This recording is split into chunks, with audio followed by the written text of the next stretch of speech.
زندگی میں جو بھی کرنا ہے اللہ کے بھروسے اور اپنے دم پر کیجیے، لوگوں کے بھروسے پر نہیں، کیونکہ لوگ کندھوں پر تبھی اٹھاتے ہیں جب مٹی میں ملانا ہو۔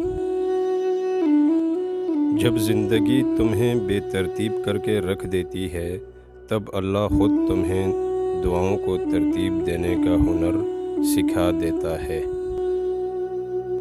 حضرت علی نے فرمایا، کبھی تم دوسروں کے لیے دل سے دعا مانگ کر دیکھو، تمہیں اپنے لیے دعا مانگنے کی ضرورت نہیں پڑے گی۔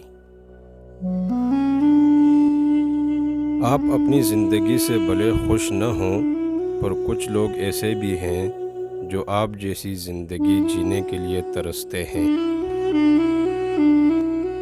محبت کبھی خاص لوگوں سے نہیں ہوتی، جن سے ہوتی ہے وہی خاص بن جاتے ہیں۔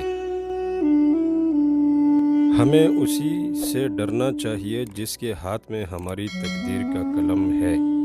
ہماری تقدیر کا قلم لوگوں کے نہیں، اللہ کے ہاتھ میں ہے۔ دکھ سکھ زندگی کا حصہ ہیں، آپ کتنے بھی دولت مند شہریت یافتہ بن جائیں، پھر بھی آپ کی زندگی میں مسائل رہیں گے۔ نجات صرف اسلام میں ہے، جس سے آپ کو جنت ملے گی، جہاں ہر خوشی ہوگی۔